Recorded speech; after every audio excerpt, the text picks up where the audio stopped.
las superficies articulares no están congruentes, sin embargo, no han perdido por completo el contacto entre ellas. ¿Ok? Entonces, esto de subluxación es poco frecuente, pero sí lo pueden ver en algunas ocasiones. Es más frecuente que haya una luxación completa, o sea, que las superficies pierdan contacto de forma permanente, ¿vale? Entonces, de aquí hay diferentes tipos de luxaciones que pueden ocurrir en las articulaciones de las extremidades pélvicas. Todas se llevan a cabo por mecanismos indirectos de producción, ¿ok? Entonces, de aquí les pedí que leyeran luxaciones de cadera, rodilla y tobillo, ¿verdad? Oh, también hay de los dedos, pero esas son un poco menos. Ok, entonces, las más frecuentes que ustedes pueden observar en un servicio de urgencias en orden de aparición son las luxaciones y fracturas luxaciones del tobillo, en primer lugar. En segundo lugar, serían aquellas que son derivadas de traumas de muy alta energía, que son las luxaciones de cadera. Y la tercera serían las luxaciones de rodilla. ¿Ok? Entonces, de aquí las que son, todas son importantes, y todas tienen una cierta actitud. Entonces, vamos a empezar de arriba para abajo, ¿sale? Vamos a empezar primero con las de la cadera. ¿Qué leyeron de las luxaciones de cadera?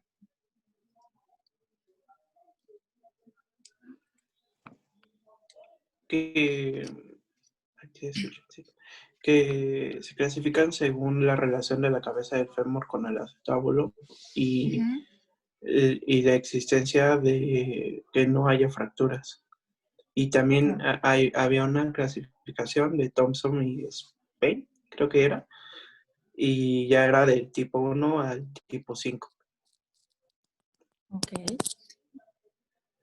¿Alguien más digamos, leyó? Ajá, sí, sigue.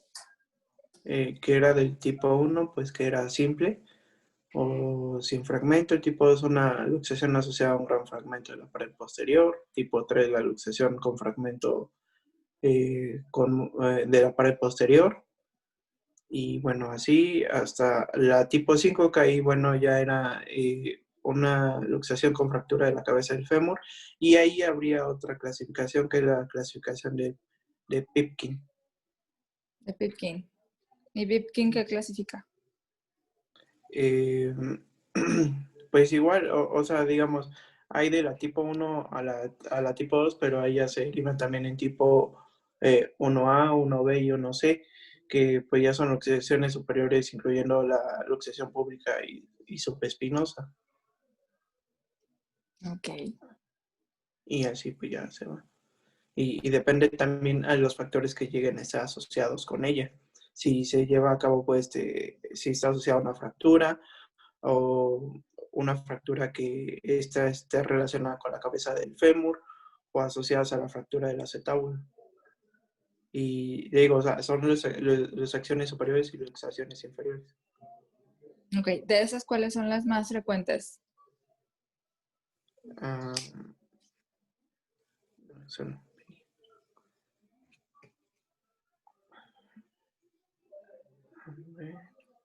Siempre hay una más frecuente. ¿Se acuerdan cómo están los ligamentos de la cadera? ¿O cómo es la morfología de la cadera?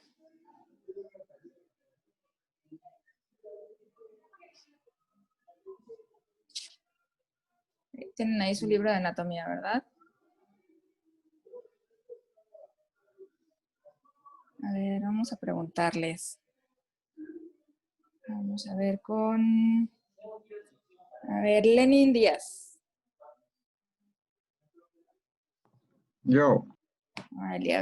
Aviéntate, ¿cómo están o cómo son los ligamentos que mantienen unida la articulación de la cadera? Saquen todos ahí su libro de anatomía, que ahorita vamos a preguntar anatomía.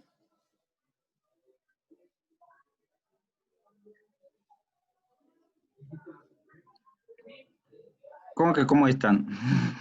¿Cómo son o cuáles son los ligamentos de la cadera?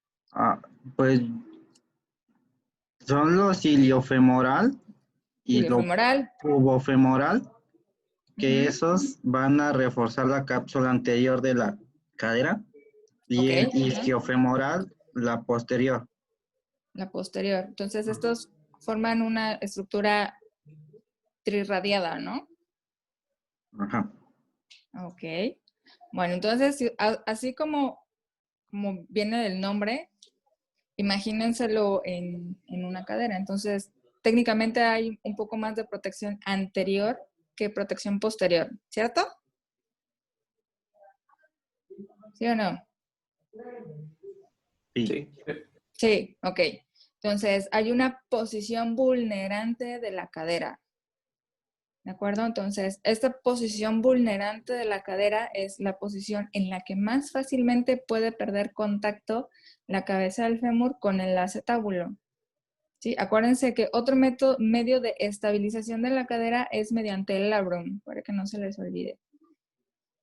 Entonces, este labrum es el que le mantiene un efecto de vacío en la articulación, entonces está de esta forma. Entonces eso le aumenta un poco la cobertura a la cabeza femoral. Sin embargo, en esta posición vulnerante, que ya estamos hablando de que nada más hay un ligamento posterior, técnicamente, que es el que está reforzando la articulación, ya sabemos que se va a ser más vulnerable nuestra articulación en la región posterior, ¿sí? Entonces, para que una cadera se luxe, tiene que haber una flexión de la cadera, estamos hablando de más de 90 grados, aproximadamente después de los 100 grados de flexión de la cadera y una aducción de 30 grados.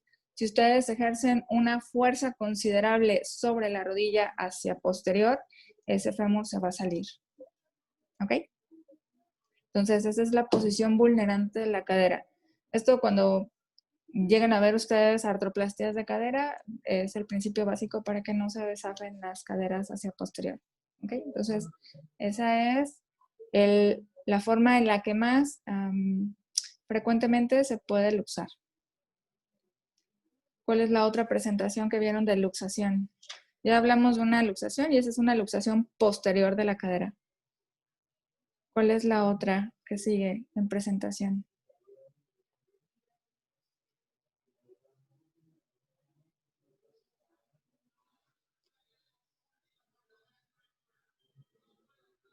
La anterior, La anterior, exactamente. ¿Y esta cómo se luxaría? por abducción y extensión de la cadera, Aducción, extensión, exactamente. Entonces, esta cuando se sale, ¿dónde se aloja la cabeza del fémur?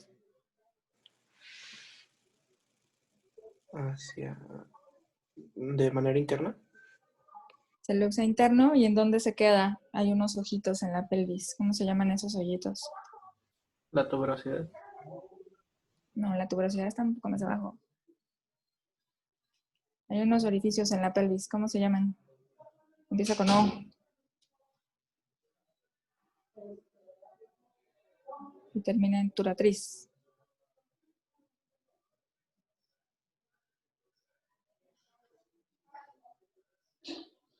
O obturador.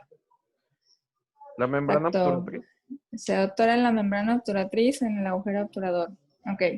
Y hay una presentación clínica de estas dos luxaciones. ¿Cómo se llama la actitud que tiene el paciente cuando tiene una luxación posterior?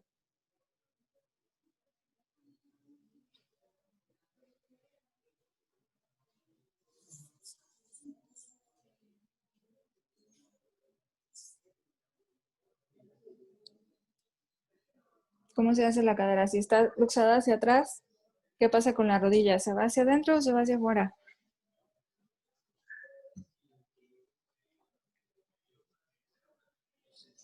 ¿Abre la pierna o la cierra?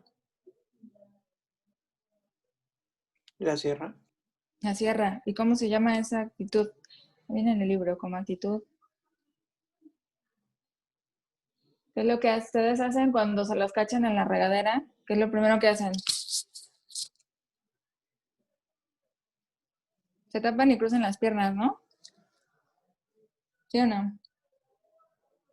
sí, Sí, ¿cómo se llama eso?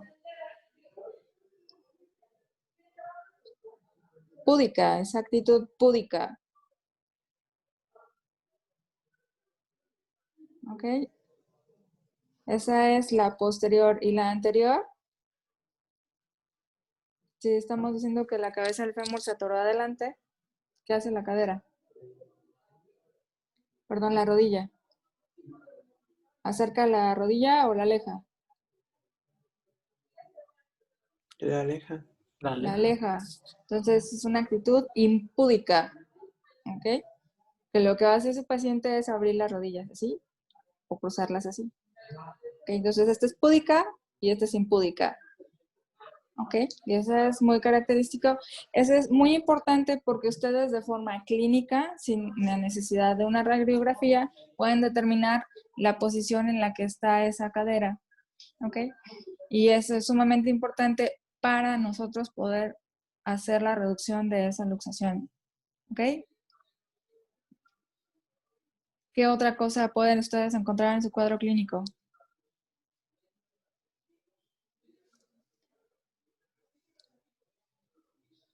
A ver, Manuel, cuéntame. ¿Qué otros hallazgos vas a encontrar con tu paciente?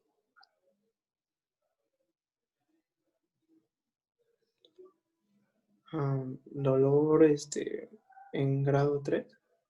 Ok, dolor muy intenso. ¿Qué otra cosa?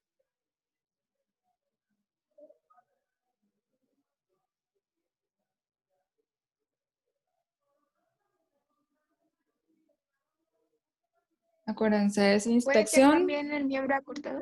Ah, exactamente. Extremidades acortadas. ¿Qué otra cosa?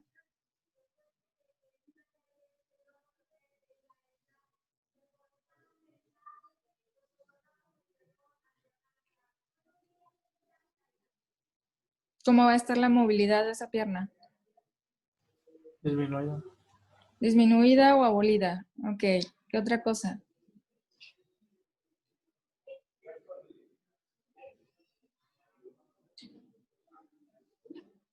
¿Cómo van ¿Puede a estar haber sus hematomas? pulsos? Pudiera haber hematomas. Si estamos hablando que es un mecanismo indirecto de lesión, en donde ustedes van a buscar lesiones. ¿En el sitio donde está la cadera o distal a la cadera? Distal. Distal. Distal a la cadera. Entonces sí, pueden encontrar dermoscoriaciones, si es una luxación posterior, en la región anterior de la rodilla, porque normalmente es por el choque de la rodilla contra el tablero, o en alguna otra parte de las extremidades. ¿Ok? ¿Qué otra cosa van a encontrar en esa paciente? Inflamación, disminución o incapacidad de movimiento, deformidad de la articulación, Deformidad. Ajá. asimetría y sensibilidad de algunas zonas. Hipersensibilidad o disestesias en algunas zonas. ¿Sí? Acuérdense que si está alojado hacia atrás, ¿quién pasa en esa región? En el tercio medio de la nalga. Un nervio muy grande. Choncho. Nervio ciático. El ciático, exactamente. Entonces, únicamente por la distensión pueden tener disestesias, parestesias o hiperalgesia en la extremidad. ¿Ok? Y si es el luxo anterior, ya dijimos que puede estar ahí al lado del agujero o del obturador. ¿Quién sale por allí?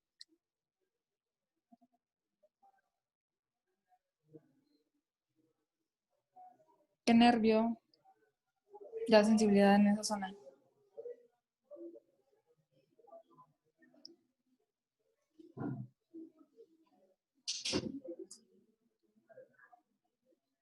Que lleva su nombre también.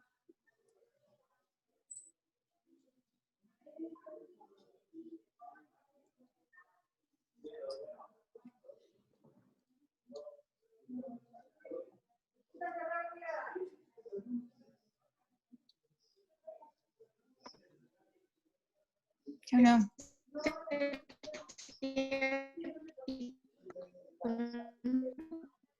No te escuché muy bien, Miriam. Como que falló ahí tu audio un poco.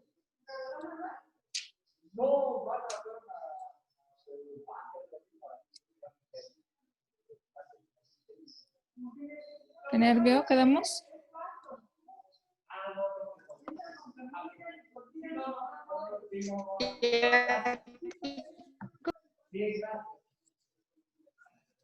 Ah, no te escucho muy bien.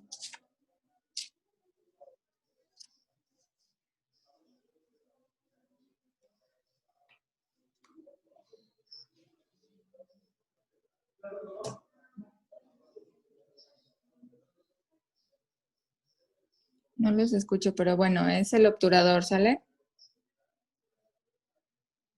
El obturador porque el ciático, acuérdense que pasa atrás. ¿Ok? Unos salen por la región anterior a nivel del agujero obturador y los otros pasan atrás.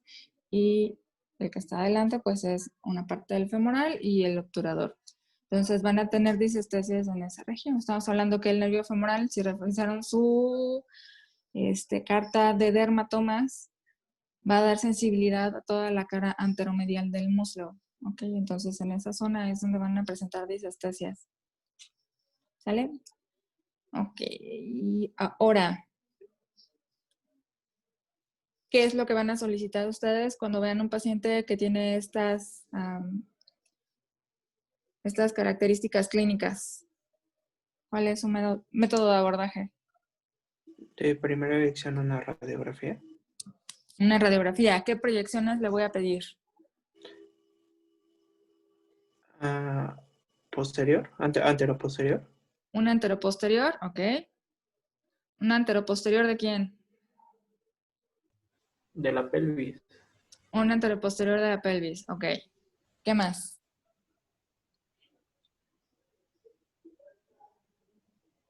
¿Qué otra proyección?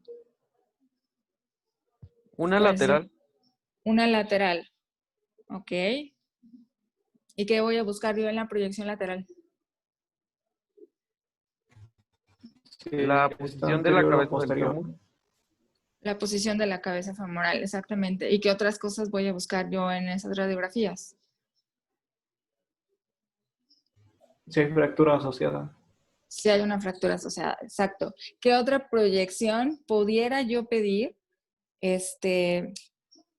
para corroborar mi diagnóstico? Ya le pedí una P de pelvis y una lateral de cadera.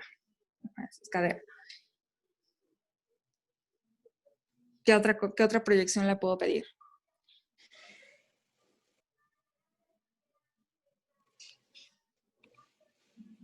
¿Una TAC?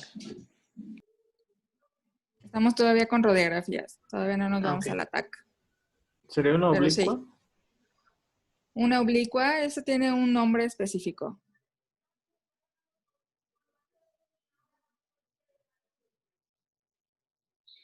Es la de Judet, ¿no? Una de Judet. ¿Y qué proyección es esa?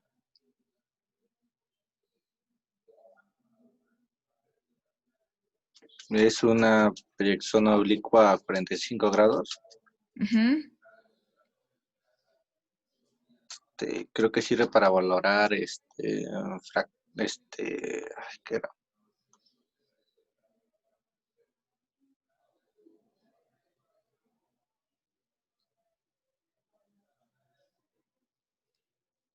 Para fragmentos, ¿no? Para fragmentos. Ok. Pues hay dos proyecciones. Hay una alar y una obturatriz. Entonces, como su nombre lo dice, la alar yo voy a buscar con ella ver toda la ala del ilíaco y en la obturatriz voy a buscar ver el agujero obturador. ¿Ok? Y eso nos da una idea más específica si hay fragmentos óseos en el acetábulo y ver qué tan desplazado está para que a la hora de que yo hago la reducción, estos no vayan a interferir o interponerse en la superficie articular. O si la articulación, precisamente la cabeza del fémur no está alojada a nivel del agujero obturador y que me vaya a costar más trabajo poderla reducir. ¿Sale? La otra sí, ya sería, si yo ya detecto en mis radiografías que hay una fractura y esa es susceptible de realizar osteosíntesis, ahora sí, como decía Manuel, le voy a pedir una TAC. ¿ok? La TAC me va a dar la certeza de saber cuántos fragmentos y en qué distribución se encuentran, ¿ok? Entonces, ya le pedí todos los estudios, ya vi que es una luxación posterior, el cual respetó la ceja posterior del acetábulo, o sea, es una luxación pura de la cadera, una luxación posterior pura. ¿Cuál es el tratamiento? Conservador, ¿no? ¿En qué consiste el manejo conservador? En maniobras de reducción cerrada. Maniobras de reducción cerrada. ¿Cuáles son las maniobras de reducción cerrada que podemos hacer con ese paciente? La Stinson. Stimson. ¿En qué consiste la maniobra de Stimson?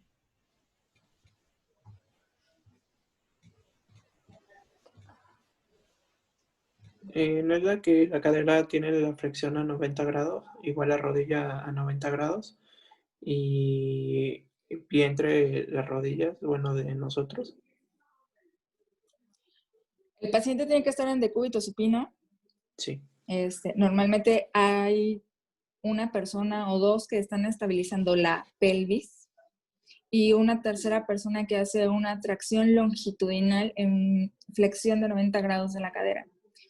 Esto tiene que, acuérdense, ser similar al mecanismo que produjo la lesión. Estamos hablando que si la posición vulnerante de la cadera es después de los 90 grados de flexión y 30 de aducción, yo voy a tratar de estimular esa misma actitud para que la cabeza del fémur pueda entrar a la articulación.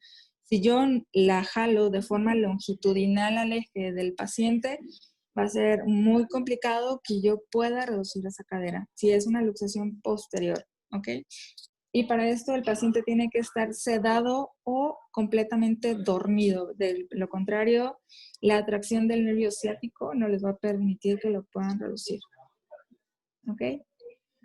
Entonces, esa es una maniobra. La otra maniobra es ponerlo en decúbito prono con la flexión de la cadera. Normalmente lo ponen en una mesa o en un escritorio con la pelvis apoyada en la mesa, en la esquina de la mesa, y la extremidad cuelga.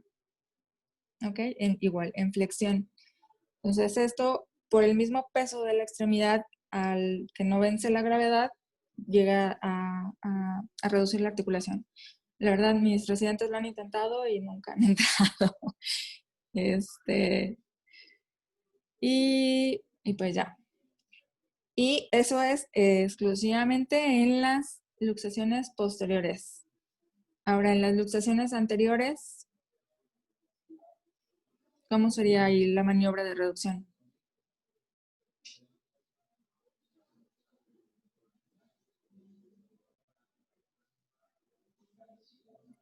Pues el mecanismo de producción fue una extensión, abducción de la extremidad, ¿no? ¿Sería la maniobra de Alice? ¿Cómo es la maniobra Alice? Que el paciente está en decúbito supino y se hace una tracción. Es que no sé cómo. Ah, sí, descríbemelo. Hace una tracción. Y bueno, es que está en decúbito supino y la pierna se tracciona y bueno, se contrarresta para poder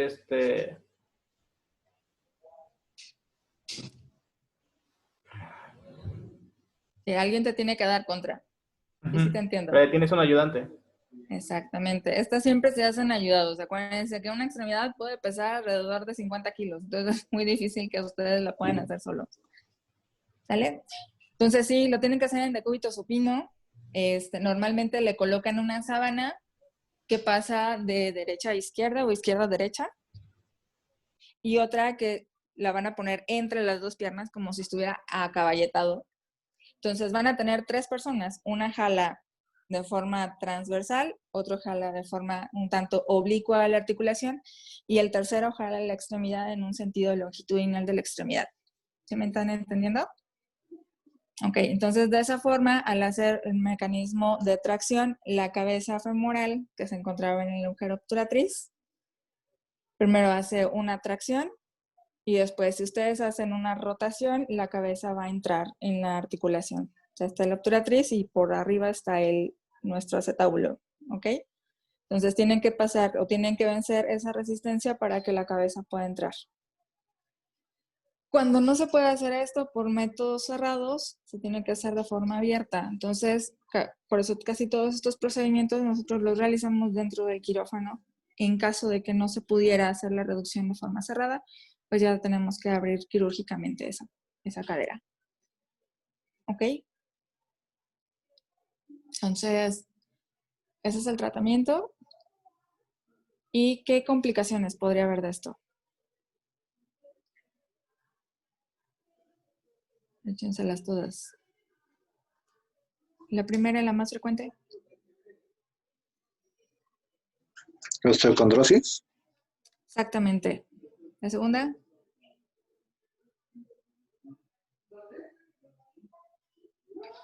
artrosis postraumática, Artrosis postraumática. Eso es más adelante, pero sí ocurre. ¿Otra? pues luxaciones recurrentes, ¿no? Luxaciones recurrentes. La más frecuente.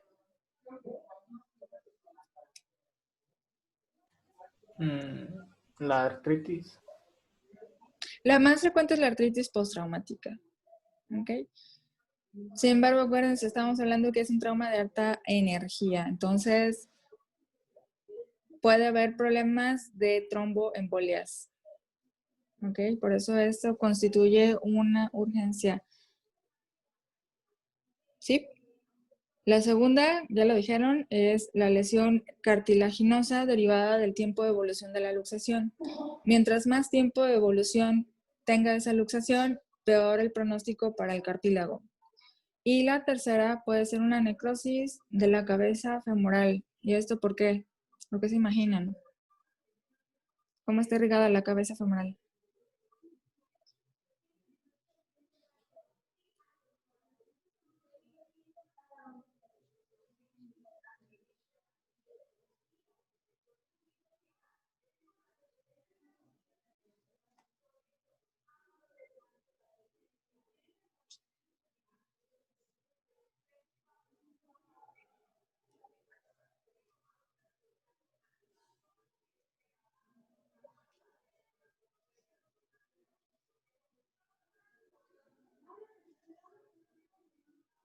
¿Qué arterias?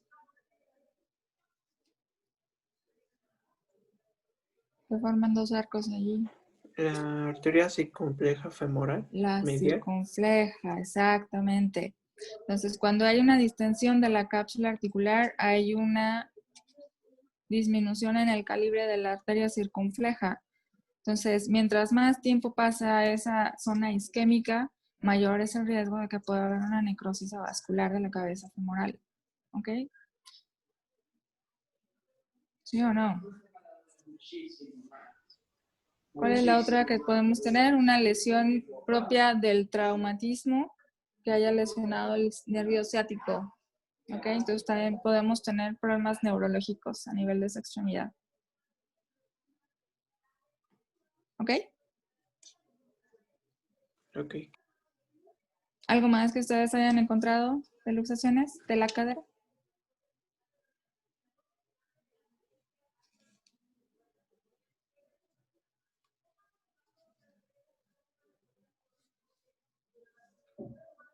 ¿No? ¿Sí? ¿Muchas? ¿No? ¿Nada? Ok. ¿Ninguna duda de luxaciones de la cadera? No, doctora. No, ok. Ahora vámonos con las de la rodilla. ¿Qué encontraron luxaciones de la rodilla?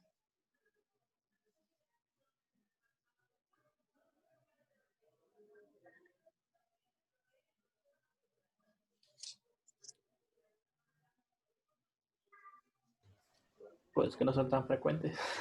No son tan frecuentes, afortunadamente. ¿Cómo son estos mecanismos de lesión de las luxaciones en la rodilla?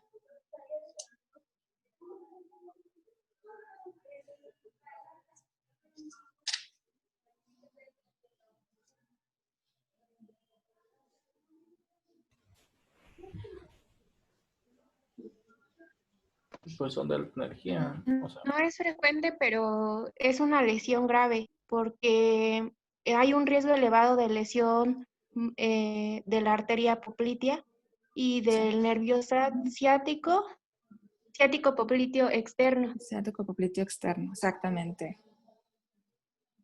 Ok, estas son las lesiones más graves a nivel de la extremidad pélvica, porque pueden acabar en una amputación. Ok, entonces de aquí podemos distinguir 3 tipos de luxaciones.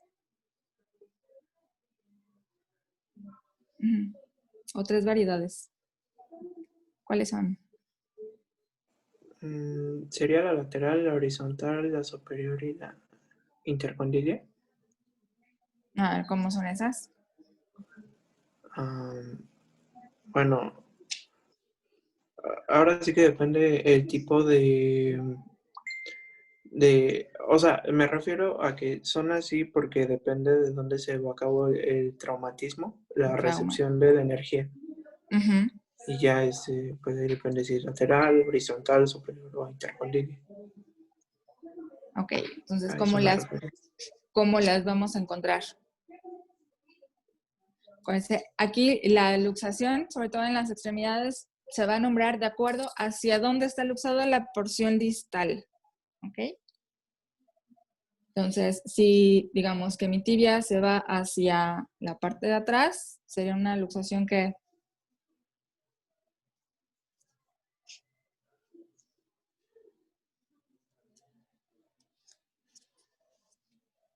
¿Posterior? Es una luxación posterior, exactamente. Y si se va hacia adelante, Anterior. anterior. Y si ella se abre del lado externo, Lateral.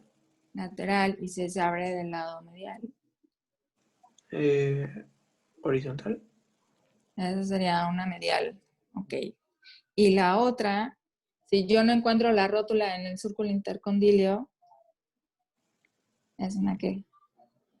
¿Esa es la rotatoria? ¿O esa es otro tipo? Podría ser, esa es una luxación pura de la rótula. Pero también ahí la pueden encontrar. Rotatoria se refiere al mecanismo que la ocasionó. Entonces estamos hablando de que hay un mecanismo de rotación. Eso quiere decir que la pierna se encontraba fija en el piso y el cuerpo o la parte superior giró. Entonces esto hace que el mecanismo de torsión rompa progresivamente todos los ligamentos que sostienen esa articulación. ¿Ok? Antes de que me adelante más. ¿Cuáles son los principales ligamentos en la rodilla? Vamos a empezar de afuera para adentro.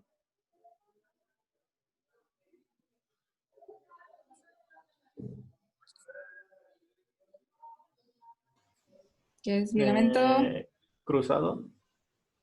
Bueno, ese está adentro, pues. Empezamos Bueno. de adentro para afuera, pues. Ya que empezaron. ¿Cruzado qué? Posterior y luego la anterior. Y la anterior, exactamente. Y luego, afuera, ¿quiénes están? El colateral. ¿Colateral quién? El ligamento colateral y luego el ligamento colateral medial. Lateral, lateral y colateral medial. ¿Ok? Y en la parte posterior hay otro. El ligamento cruzado posterior. Este ya está dentro de la articulación. Estamos hablando afuera de la articulación. El Que no es ligamento tanto un rotuliano. ligamento. El ligamento rotuliano está anterior y es un tendón. ¿Quién está atrás? Que es más muscular que ligamentario, pero también tiene una parte estabilizadora. Tendón de corva. ¿Que se llama quién? ¿Popliteo? El tendón popliteo, exactamente, Maricruz. El tendón popliteo también actúa como un método de estabilización. ¿Ok? Y además están los ligamentos que se encargan de mantener en su posición la rótula. ¿Y estos cómo se llaman? El ligamento rotuliano. El ligamento rotuliano, ajá, está inferior en la patela. Superior a ella, ¿quién está? Ligamento une. cruzado anterior. No, ese está dentro de la articulación. Dentro. ¿Es el tendón ¿Tendón quién? del cuádriceps? El tendón del cuádriceps, exactamente. ¿Y quién más?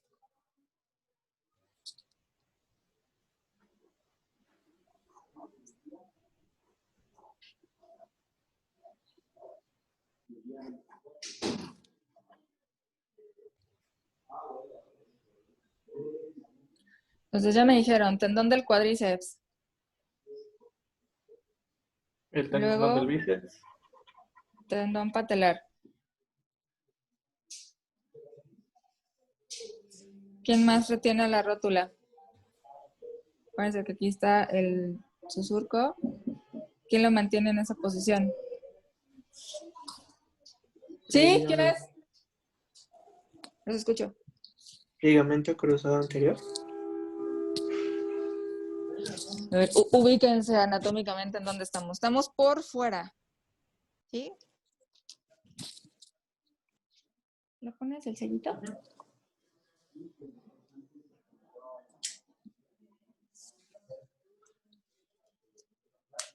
¿Quiénes están aquí?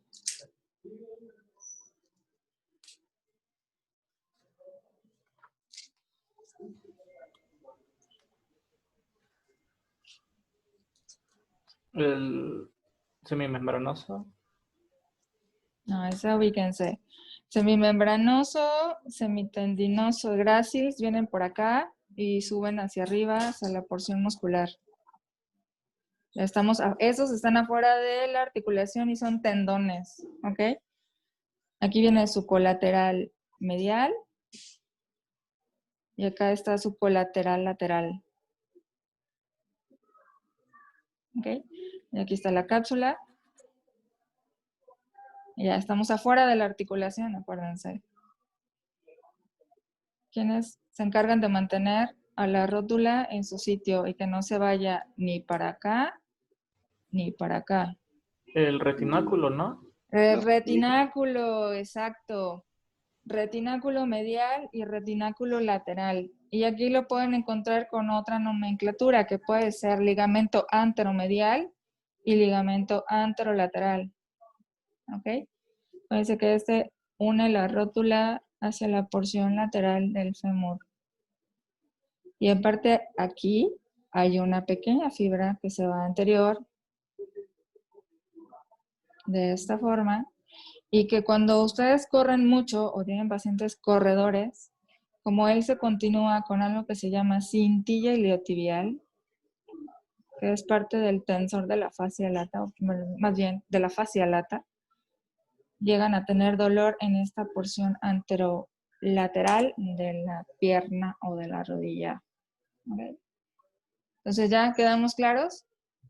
Pues es por fuera de la articulación y dentro de la articulación y dentro de la articulación, ahora sí, como me estaban diciendo.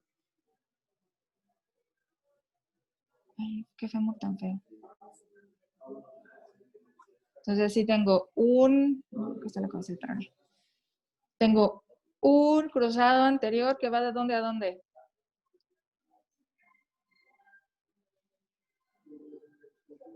De la espina tibial, ¿quién?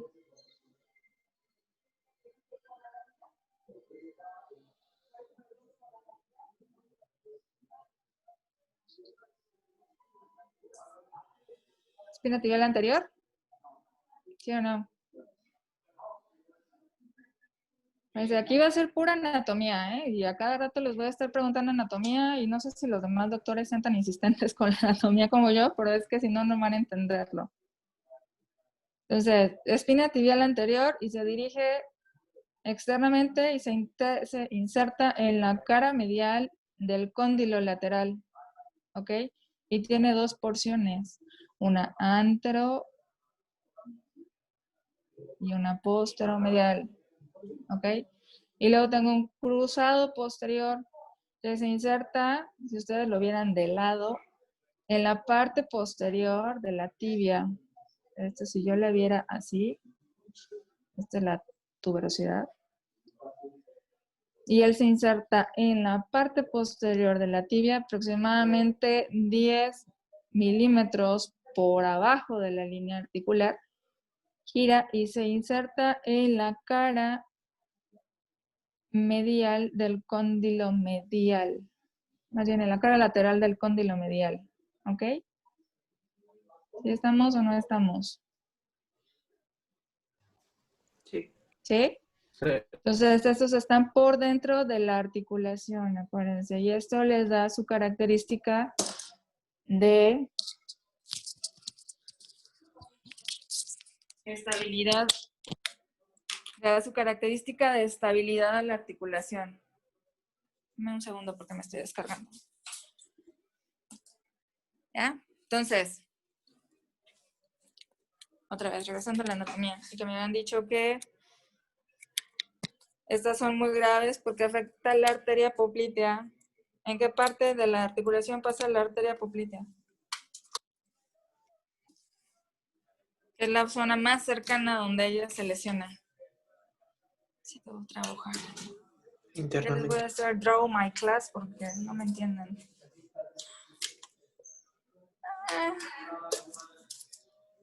¿En dónde pasa? ¿Sí me escuchan? Sí. Sí. No sabemos. Sí, una hoja. No, ¿no se la saben? Ay, esa anatomía tan gacha. Entonces, igual, o sea, tienen su tibia. Y si ustedes la vienen del lado, acá está la tuberosidad. Quedamos que aquí viene nuestro ligamento cruzado posterior, ¿sí o no? Sí. Sí, doctor.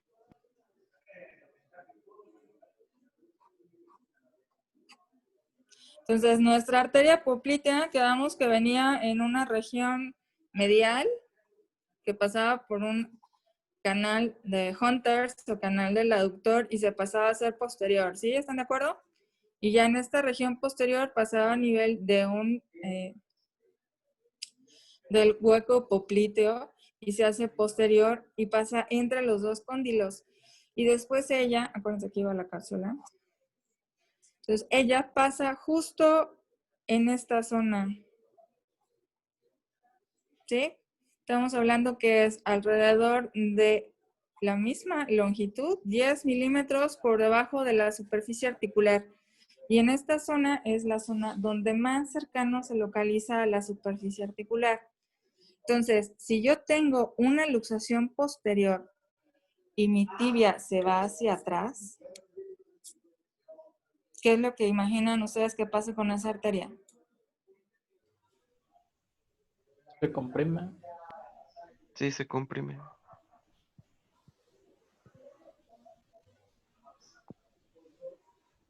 ¿Qué pasa con la arteria? Se comprime. Se puede comprimir o se rompe.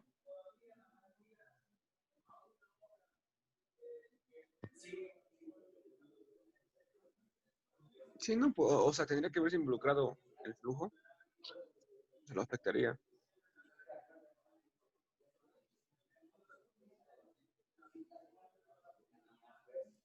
¿Qué pasa? ¿Se golpea? ¿Se rompe? ¿Se estira? Todo lo anterior.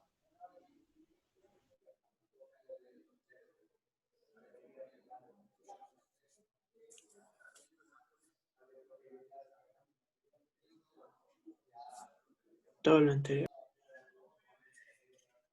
Todas las anteriores, ¿no? Se contunde, se elonga y se puede romper. Entonces aquí lo que pasa es que acuérdense cuántas capas tienen sus arterias.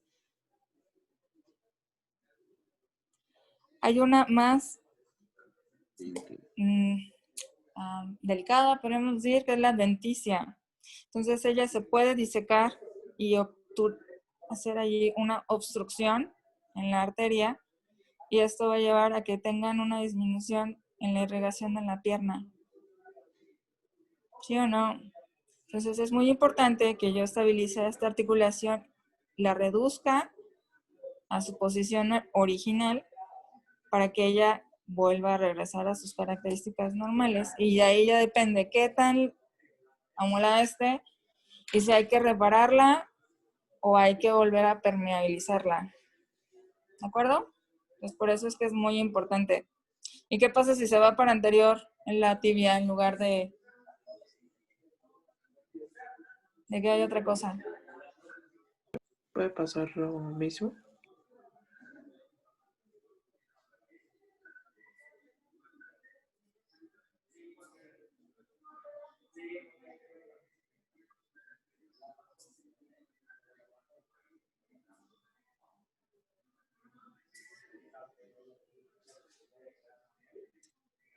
A ver, los escucho, les comió la lengua el ratón o qué onda.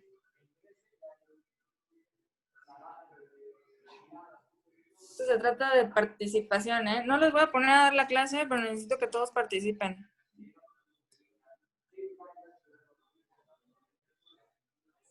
A ver, los escucho. Pues a anterior podría desplazar la rótula.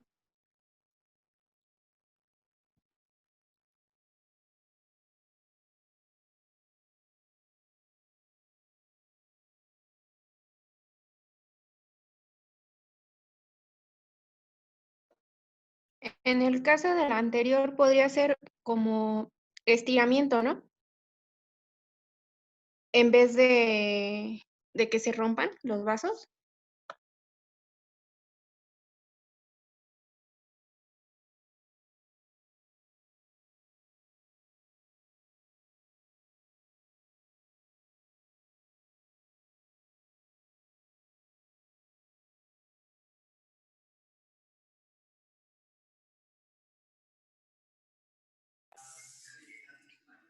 A ver, pues, no los escucho. ¿Nos escucha?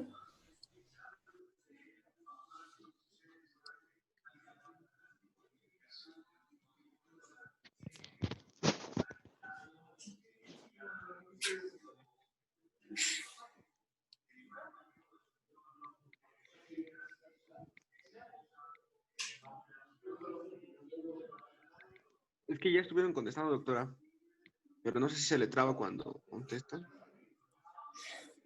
Doctora, ¿sí nos escucha usted? Doctora, Sí, hay que decirle eso porque sí, ya participaron varios. O tal vez coincida que se le traba cuando hablan.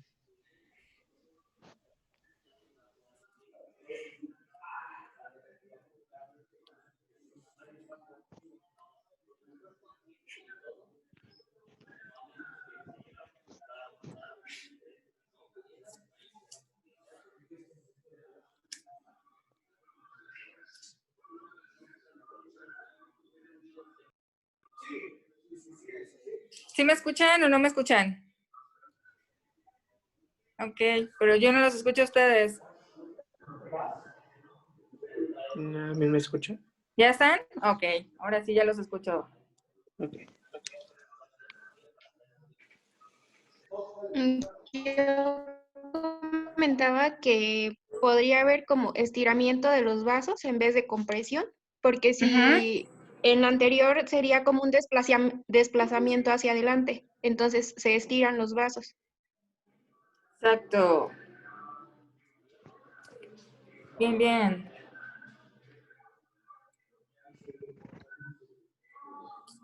Entonces, esas son como las dos principales. A ver si díganme la otra variedad, que era la... ¿Cuál me dijeron?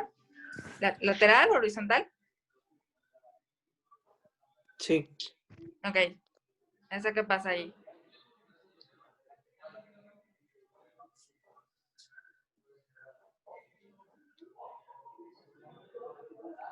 Es cuando el traumatismo se lleva a cabo. Bueno, no, perdón.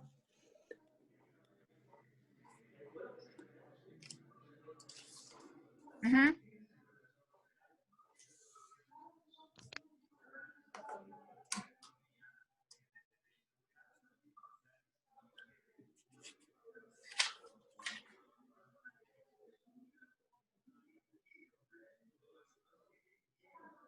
¿Cómo es?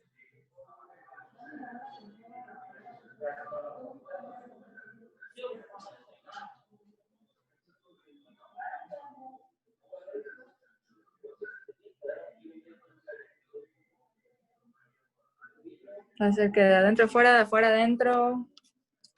Va a girar. ¿O qué hace ahí? ¿Qué pasa con la articulación? Se desplaza hacia un lado, ¿no? Hacia un lado.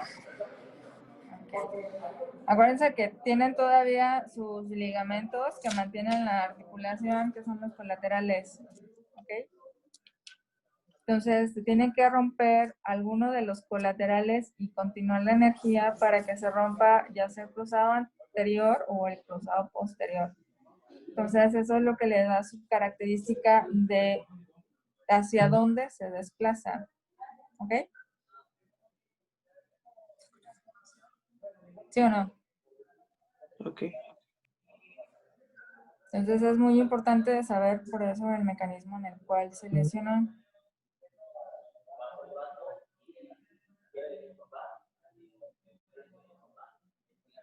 Entonces, ya tienen a su paciente que llegó ahí porque tuvo un accidente en motocicleta.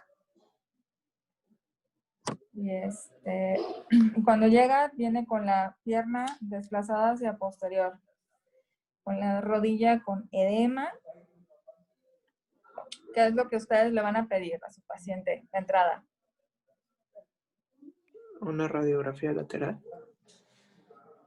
Acuérdense, siempre hay que verla en dos planos. AP y ¿Ok? lateral, ¿no? Entonces, una AP y una lateral. Básicas. ¿Y qué voy a buscar en esas dos proyecciones? ¿Hacia dónde se fue el desplazamiento? Ajá, ¿hacia dónde está desplazada y qué otra cosa? Si no hay involucrado otro, Si no o hay un sea, resto de si no es fractura. discontinuo. Exactamente. Ok, bueno. Ya le pedí mis dos radiografías y veo que tiene una luxación hacia posterior. ¿Cuál va a ser el tratamiento?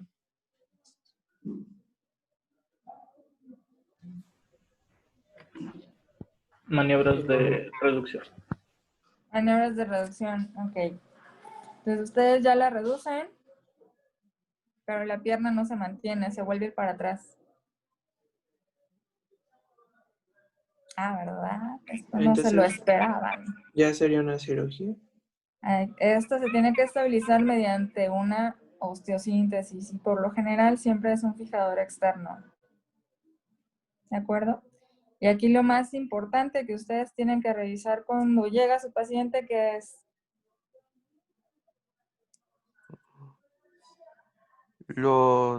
La integridad de los ligamentos. antes de eso,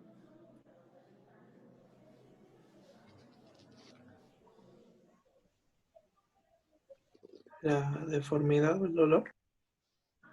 antes de eso, Una valoración. El estado vascular. el estado vascular, exactamente. Si yo veo que llega con la pierna blanca, obviamente de inmediato tengo que reducir esa luxación, mantenerla en esa posición y pedirle al cirujano vascular que lo revise. ¿Por qué? Porque de ahí depende la evolución de esa pierna. De nada me sirve que yo determine si hay una lesión de algún otro ligamento si no hay irrigación en esa pierna. ¿Ok? Entonces siempre chequen la irrigación. Ok, entonces esa fue en cuanto a las luxaciones de la rodilla.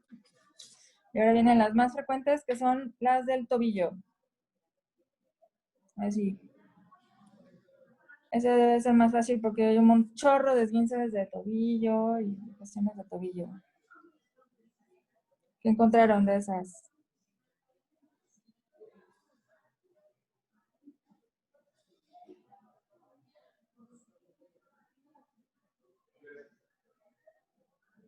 Que una de sus especificaciones van a ser por el motivo por el cual se llevó a cabo. Hay luxaciones por traumatismo, por tracción muscular, de forma espontánea, de causa congénita, o de las que ya están dadas, que son las reincidentes. Ok. ¿Y de estas Y cuáles son las que se presentan más frecuentemente? las de forma espontánea. ¿De forma espontánea? O bueno, perdón, las de traumatismo, porque pues son lesiones deportivas. Exactamente. Entonces, más frecuente que algo pase para que se salga. O sea, no se puede salir porque sí el tobillo. ¿Ok? Entonces, otra vez vamos a recordar cuáles son los ligamentos que estabilizan el tobillo.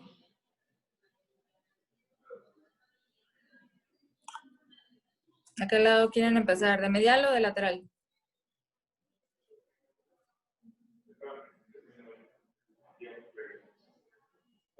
Lateral, El que es lateral, ok. el ligamento, a ver, son tres. Ligamento peroneo astrágalo posterior, el Ok. ligamento calcáneo fibular Pero, calcáneo, y el ajá. ligamento peroneo astrágalo, como yo posterior, es el anterior. Pero neostragalino anterior, ok. Ujú. Y luego, ese es el lateral. Ajá, y de la vista medial, pues está el ligamento deltoideo. Está el ligamento deltoideo y el ligamento deltoideo tiene dos porciones. Una an- la anterior, no es una, Superficial y una profunda. ¿Sí? Ok, ¿en dónde se inserta el ligamento deltoideo?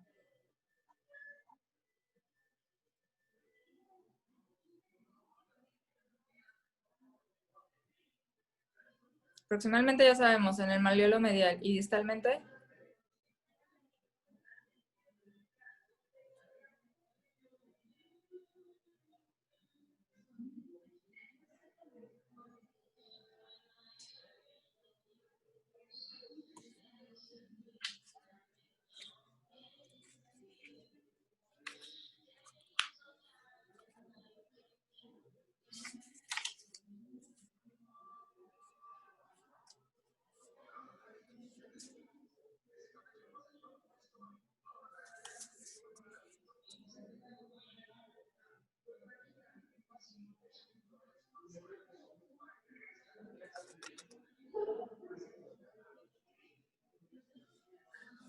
Está muy fácil.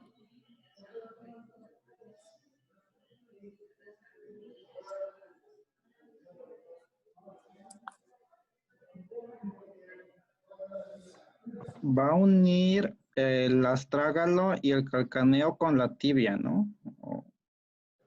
Exactamente.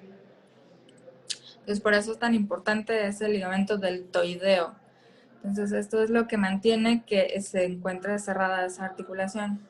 O sea, aparte hay otro ligamento que une la tibia con el peroné, que se llama ligamento de la sindesmosis.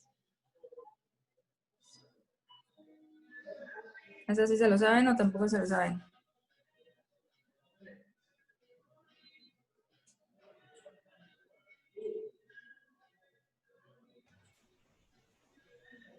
No, doctora. ¿Ah? Bueno, ese se divide en anteriores y posteriores. Y anteriores es el ligamento anteroinferior tibio peroneo. Luego posterior es el tibio peroneo posterior, que se encuentra más superior. Y hay un ligamento transverso tibio peroneo y además está la membrana interósea. ¿Ok? Entonces, esto es lo que se encarga de mantener el tobillo cerrado de esta manera. Y ahora sí. ¿Estudiaron sus mecanismos de Lausch y Hansen?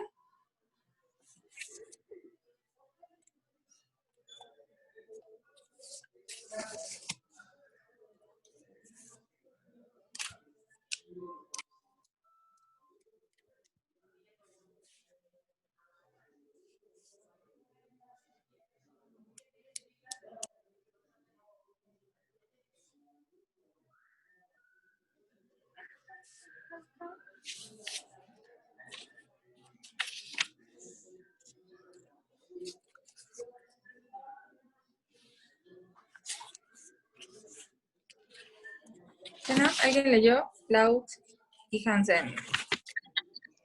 Es lo de La clasificación por rotación. Ese es por el mecanismo de ocurrencia. ¿Y qué encontraron de esos? A ver, cuéntenme. Platíquenme de qué se trata.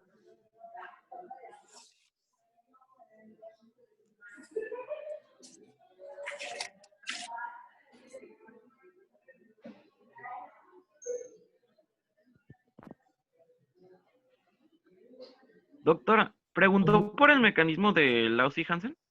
Bueno, la O sea, clasificación. ya cambiamos de tema, porque me Estamos en confundía. las de tobillo. Todavía Ya. vamos a ver luxaciones de tobillo, pero es muy importante porque son mecanismos complejos de fracturas y luxaciones.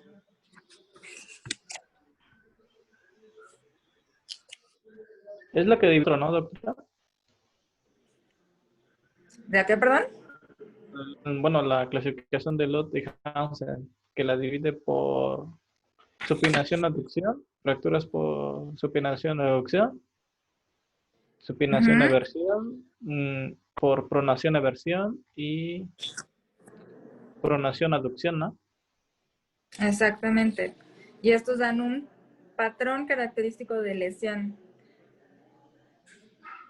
¿Qué encuentran primero? Bueno, de la supinación-aducción, la fractura se produce por la porción distal del peroné Ujú. o la rótula en su ligamento externo, y esta se acompaña con fractura o no, es lo que encontré. Ok, ¿se puede encontrar fractura o no? Ok. Y luego, La de supinación-eversión hay ruptura del ligamento peroneo astragalino anterior. Puede haber fractura espiroidea de fíbula distal, una ruptura del ligamento peroneo astrágalo posterior y lesión medial y malleolar. exacto. Y luego, La de pronación-eversión es una fractura transversa o ruptura del ligamento del dedo, una ruptura del ligamento peroneo tibial anterior y fractura oblicua corta del peroné. oblicua corta del peroné. Ok. Y la última, que es pronación-abducción, esta pues es una fractura transversa del malleolo o ruptura del ligamento igual teito dedo. Hay una ruptura del ligamento sin desmosis o fractura avulsiva de sus inserciones, una fractura transversal del peroné por encima de la articulación y una ruptura del ligamento tibial posterior. Exactamente. Entonces sí se van dando una idea más o menos. Ahí vienen unos esquemas, no sé si los encontraron, de acuerdo a sus mecanismos de Lausi Hansen. ¿Sí vieron los dibujos? Entonces ahí ustedes se van dando una idea de cómo cuando se supina o se prona el pie, cuál es el ligamento que se jala más y cómo se va dispersando la energía. O sea, si es un movimiento brusco, puede ser desde que se arranque el ligamento o se arranque el fragmento de hueso, o si se continúa la energía y es un mecanismo un poco más pasivo, que no sea tan brusco, este llega a fracturar la estructura ósea. ¿Sí? Entonces, por eso es importante en estos. Entonces, ¿qué ocurre en estos mecanismos cuando se combinan con mecanismos torsionales? Como lo escucharon en el último mecanismo, hay una ruptura del ligamento de la sindesmosis. Entonces, al momento en que se transmite la energía a través de la sindesmosis y rompe la sindesmosis, se abre la articulación de esta forma. Entonces, ahí ya estamos hablando de que está luxada la articulación. ¿Ok? Por eso quería que los entendieran estos mecanismos, porque es la forma en la que más frecuentemente se luxa y se fractura un tobillo. ¿Puede haber luxaciones puras? Sí, sí las puede haber. Pero también se acompañan la mayor parte de las veces de algunas fracturas que pueden o no ser quirúrgicas. ¿Okay? Entonces, ahora sí, ¿qué leyeron de las luxaciones del tobillo?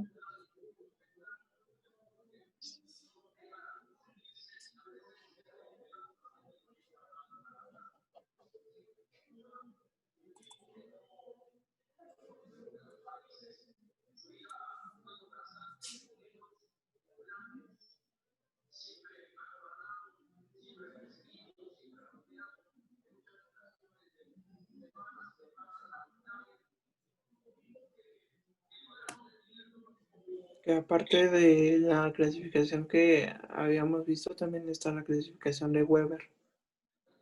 Sí, sí se dice Weber.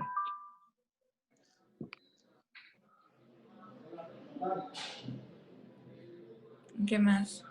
Bueno, Weber clasifica las fracturas. ¿Leyeron cómo las clasifica? ¿En base a qué, a qué elemento es el que lo clasifica Weber? De la sindesmosis, De que la está sindesmosis. debajo, a nivel o encima. Exactamente. Entonces es una A de Weber cuando se encuentra la fractura Debajo, por debajo de la sindesmosis.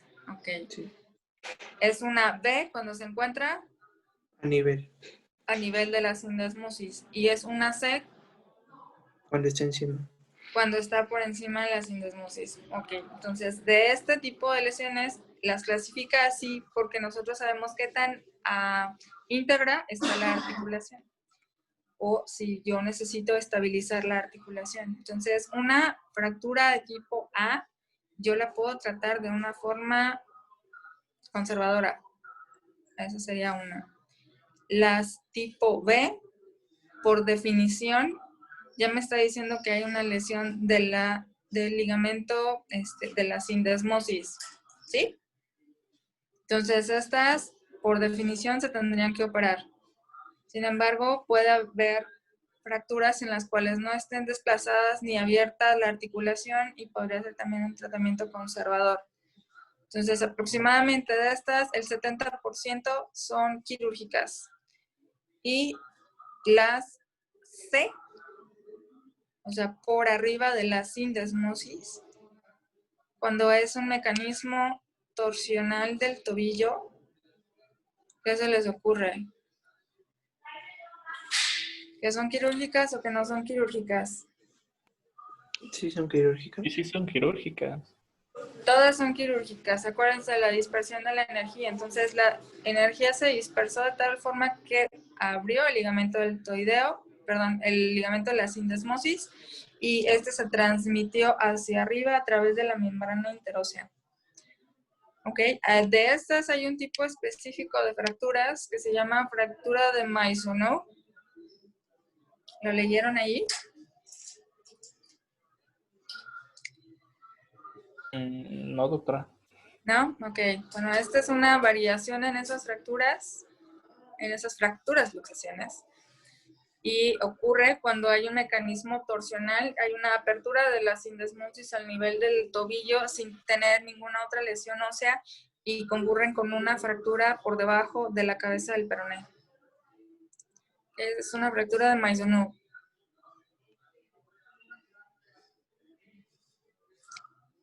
Ok. Entonces,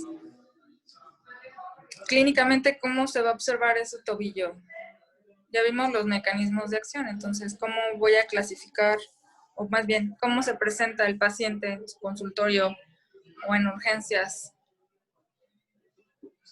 Va a tener un dolor intenso, puede llegar a tener una tumefacción importante, la deformidad de la articulación, la incapacidad del movimiento, obviamente, en algunos casos inflamación o hinchazón, y pues no sé si puede haber hemorragia de parte interna. Ok. ¿Qué más? ¿Nada más? ¿La sensibilidad cómo está? ¿Aumentada? Aumentada. ¿Y el llenado capilar?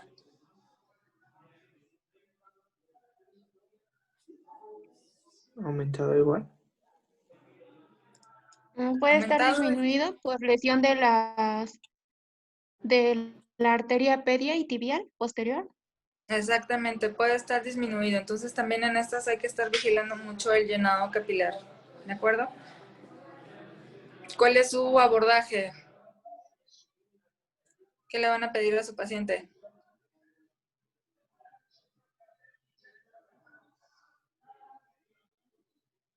La radiografía Radiografías. ¿Qué proyecciones?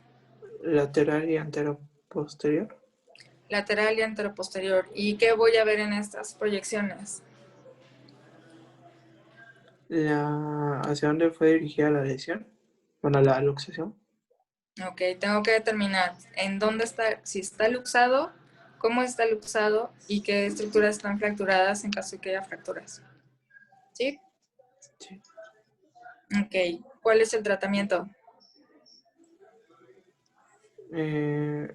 Inmovilizar la articulación y en casos graves ya una cirugía. Ok, lo primordial aquí, lo que ustedes van a hacer es inmovilizarlo. ¿Cómo lo voy a inmovilizar?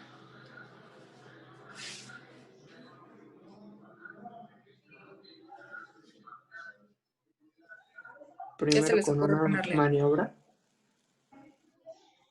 Y luego, ¿Qué voy a hacer? Primero una maniobra de reducción y sí, luego, devolver el hueso a su posición Se natural. coloca una férula. ok, ¿qué tipo de férula le voy a poner?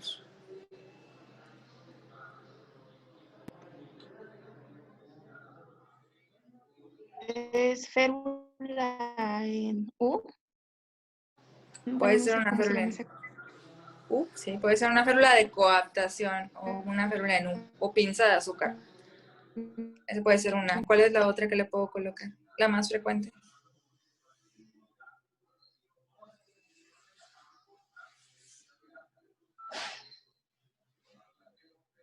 Yo vi algo así como de sudopérico, algo así. Exacto, suropodálica. Acuérdense, las férulas inmovilizan la articulación o en caso de que la lesión se localice entre dos articulaciones, tengo que inmovilizar las dos articulaciones adyacentes, la proximal y la distal. Entonces sí, una férula suropodálica. Y hay otro tipo de vendajes más especiales que se llama vendaje de Robert Jones, que este es un vendaje especial para ayudar a que no se edematice tanto la extremidad o en caso de que ya esté edematizada, ayudar a que disminuya el edema. ¿Qué otra cosa le van a pedir a su paciente? Ya le pusieron su férula. Ya lo redujeron, le pusieron su férula. ¿Qué más? Supongamos que no necesita cirugía y no necesita que ustedes le pongan un aparato circular de yeso. Entonces, apoyo ya. se le va a pedir Que no le reposo y apoye. Ajá. Reposo y qué más. terapia física, rehabilitación. ¿Cuánto tiempo va a traer su férula? De 4 a 6 semanas. De 4 a 6 semanas. Ok. ¿Y qué va a hacer durante ese tiempo? Movimientos de los dedos. Movimientos de los dedos. Ok. ¿Qué más? ¿Cómo va a tener el pie? ¿Colgando? No, que siempre lo tenga sobre una superficie para evitar el daño de la férula. Lo tiene que tener sobre una superficie. Acuérdense, no es tanto para evitar el daño. Si le están pidiendo que no la apoye, muchos de sus pacientes se van a ir apoyando su pierna, pero la tiene que tener elevada para favorecer la circulación. ¿Ok? Entonces, siempre tienen que aplicar el RICE. Entonces es reposo, inmovilización, crioterapia y elevación de la extremidad. ¿Sí? Sí. ¿Le quieren dejar algún analgésico? Acuérdense que estaba luxado y llegó berreando de dolor.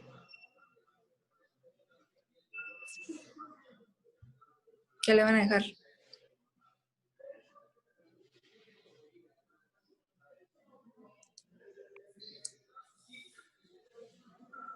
Aparte de paracetamol, algo más que ustedes le quieran dar.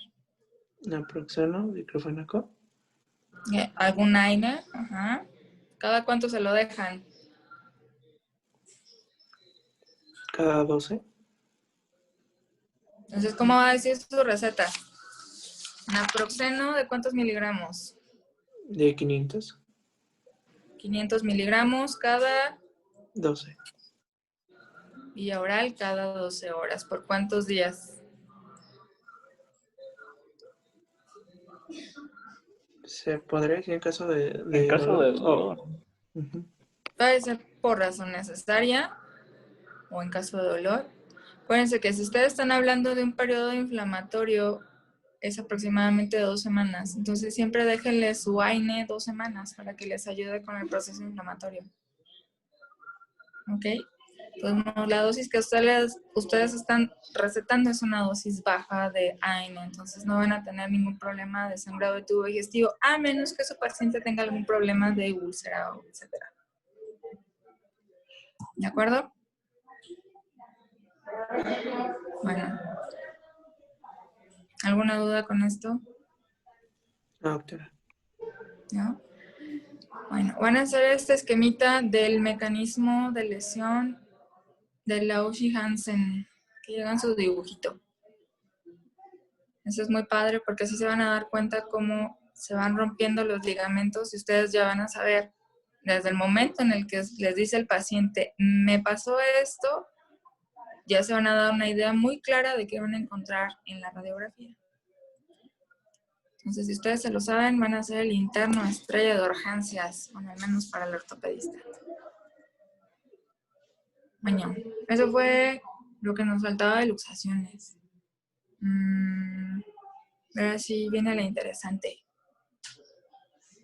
El Morel Lavalle. A ver, vamos a ver. ¿Quién no ha participado acá?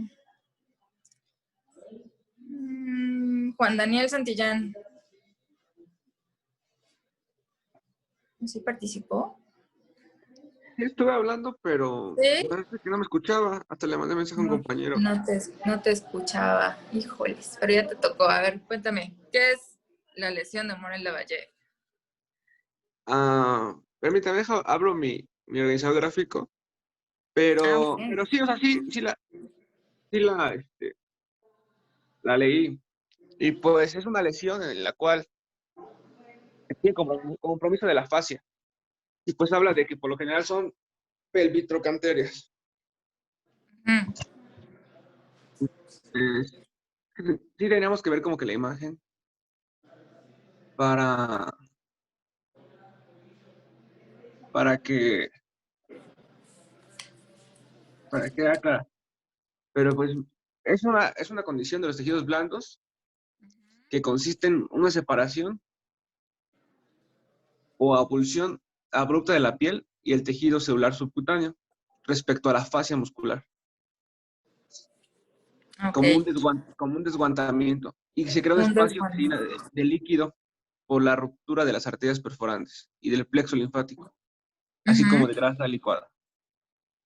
Y ya dice que lo más común es encontrarla en pacientes que presentan fracturas acetabulares y pélvicas o secundarios a traumatismos de alta intensidad. De alta intensidad. Y pues sí, se ve la zona toda edematizada con esquimosis. Okay. En la región ya mencionada. Y pues dice que el término MON le fue designado para lesiones encontradas en zona del trocante mayor, aunque también se llega a presentar en la lumbar, escapular, glútea o la rodilla. Y ya como que la imagen es como muy característica. A ver si tengo Ándale, esa es. ¿Todos alcanzaron a ver la imagen? ¿O en sus organizadores vieron la imagen de cómo se ve un Morel? Y pues otra cosa que decía era que es como que ocurre tardíamente. Entonces que luego puede ser difícil de diagnosticar o tienen problemas micolegales porque por el mecanismo de acción por el que se produce la lesión. Ok. Porque dice, o sea, porque aparece de forma paulatina después de varios días del traumatismo. Entonces, a la exploración inicial de urgencias dice que suele pasar inadvertida, pero después causa complicaciones como infección y necrosis. Y no sé si alguien quiere comentar otra cosa o ya les hablo del mecanismo de acción de este tipo de lesión. Porque ahorita ya vimos como que la definición, en qué zonas pasan, ya vimos la imagen, pero pues no sé si alguien más quiere comentar algo, o hablamos de cómo se lleva a cabo el mecanismo de la lesión. ¿Alguien más tiene algo del Morel-Valle? No, doctora. ¿No? A ver, síguele. ¿Cuál es el mecanismo de acción entonces? No, vamos a darle chance a otro de tus compañeros. A ver, Maricruz, cuéntame, ¿cómo es el mecanismo de acción? ¿O cómo se produce, perdón, el Morel-Valle? Pues había leído que se produce por un despegamiento o abulsión de la piel, por un mecanismo tangencial, y pues ya va a ocurrir un daño hemolinfático.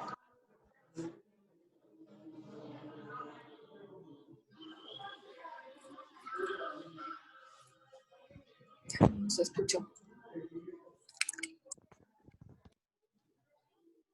Ok, ¿y cómo es que se producen? ¿Qué se les ocurre que le pasa a la piel para que tenga este tipo de lesión?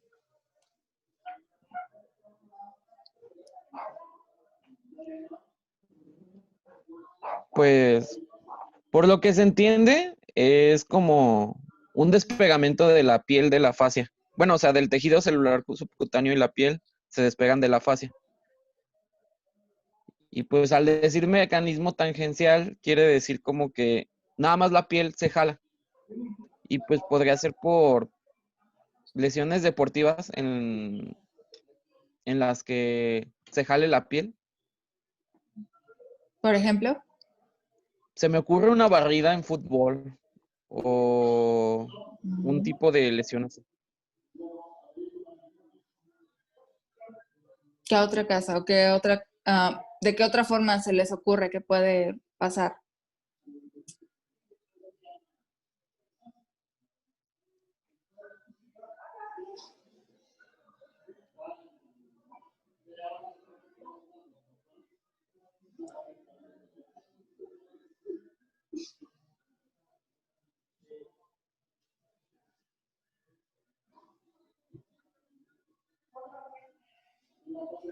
¿Ustedes se han caído en la bicicleta? Ah, sí, casi de esa parte. Sí. Entonces también esas, podría ser otra. ¿De qué otra forma se les ocurre? Es como si estuviéramos hablando de 1000 maneras de morir. Así que 1000 formas de una producción de un Morel.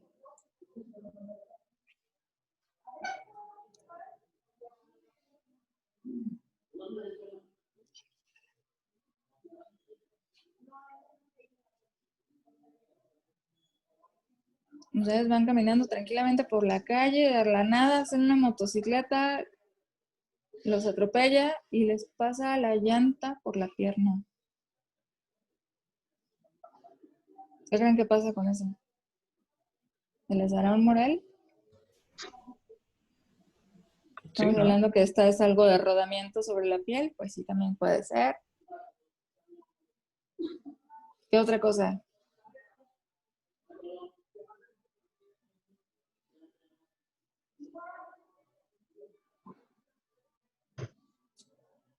Me imagino que lo más frecuente es que sea en la región pelvitrocantérica.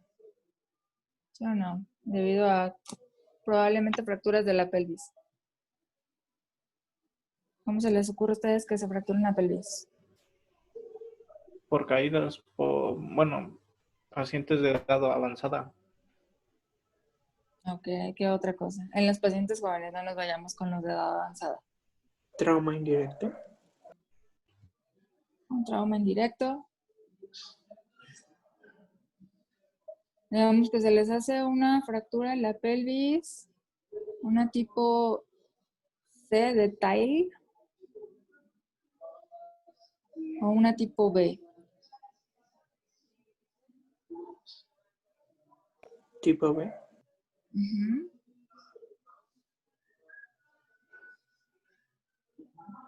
¿Cómo se llaman las fracturas de tipo B?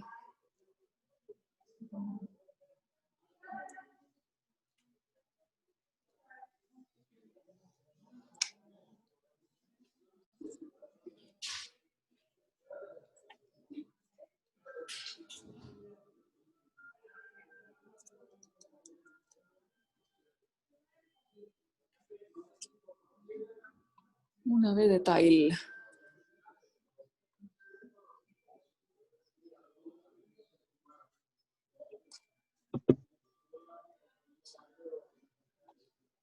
¿No? ¿Podría repetir qué preguntó? ¿Cómo son las fracturas tipo B de Tile?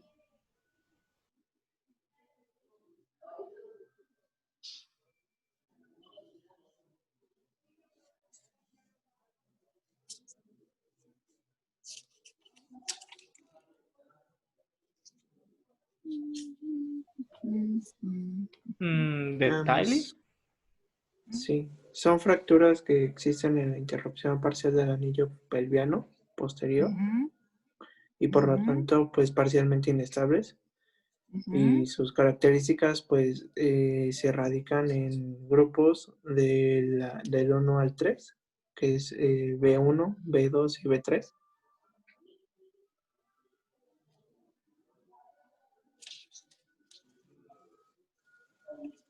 Y, por ejemplo, la B1, pues, es el libro abierto. Eso, el libro abierto. Esa es la que quería que me dijeran. Okay. Entonces, cuando se abre, ¿cómo es el mecanismo de acción? Ahí dice, ¿cómo es el mecanismo de la lesión? No. Para que se abra de esta forma, tiene que haber una disrupción de la sínfisis, ¿no? Sí. Dice, Entonces, en la cual la lesión parcial posterior puede estar localizada en la articulación sacroiliaca anterior o a través del sacro. pues, ¿de qué forma se les ocurre a ustedes que se pueda fracturar un sacro?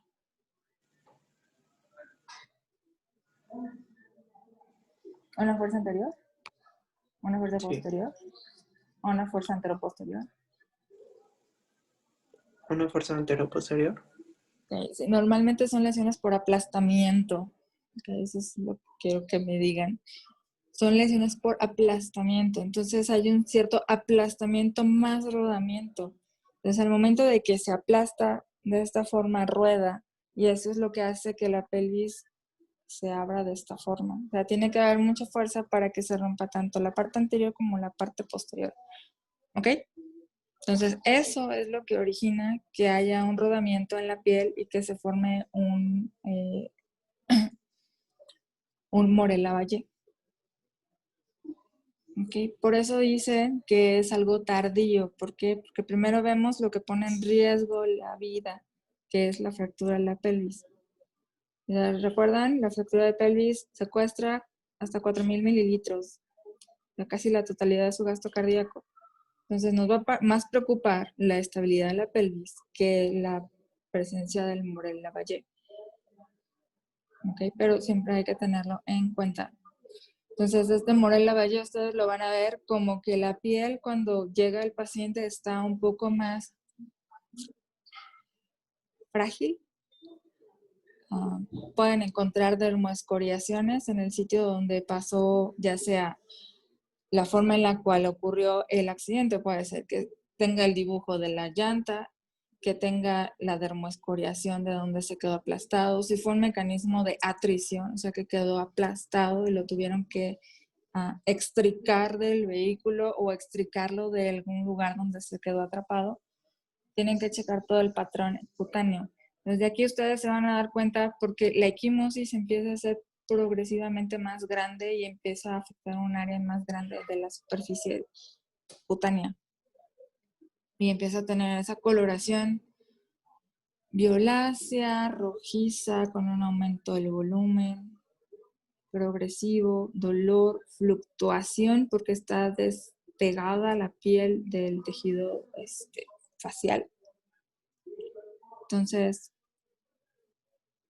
de esa forma se van a dar cuenta ustedes del Morel-Lavallée. ¿Qué más encontraron del Morel?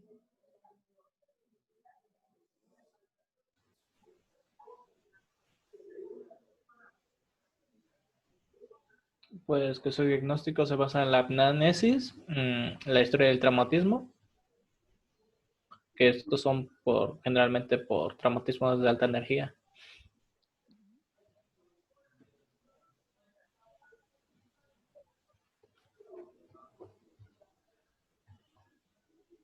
¿Algo Sí, más? o también si hablamos de diagnósticos por imagen, porque sí hablaba como de la clínica, ¿no? De que es una zona Ujú. delimitada, diámetro variable, esquimótica, y Equimótica, pues ya ajá. con la... Ajá, equimótica, perdón. Y que pensé que estaba mal escrito, equimótica. Y, y pues ya vimos como que las partes y las fotos, y las imágenes donde se ve como que... Pero en diagnóstico por imagen también se metían a ecosonograma, ultrasonido, resonancia magnética, y se puede ver muy bien la zona de la lesión, La porque pues, se ve zona de como un la lesión. abultamiento. Ajá.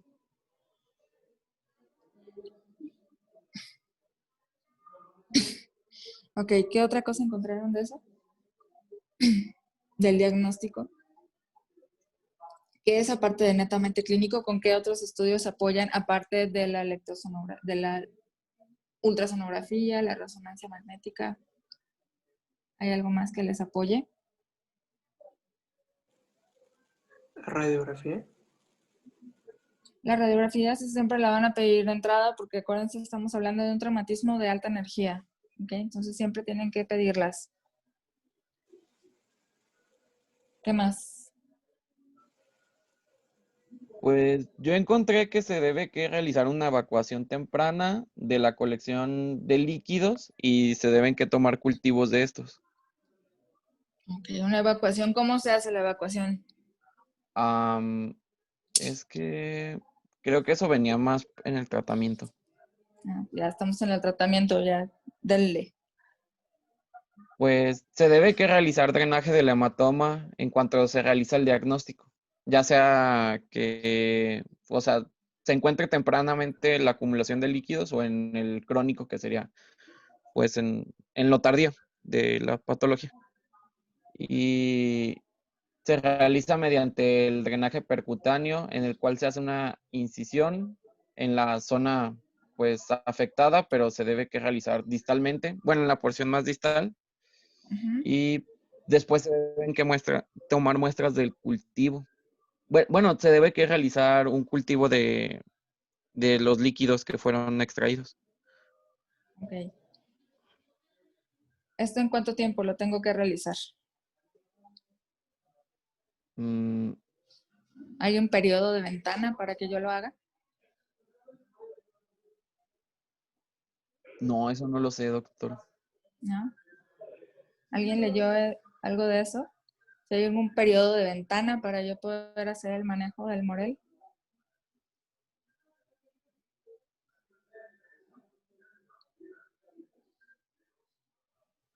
Entre 3 y 8 días.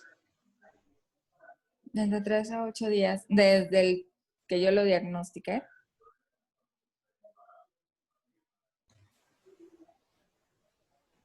¿Sí o No, no? desde que se le dio el manejo, ¿no? Desde que se dio el manejo. Parece que tiene que haber un periodo de ventana.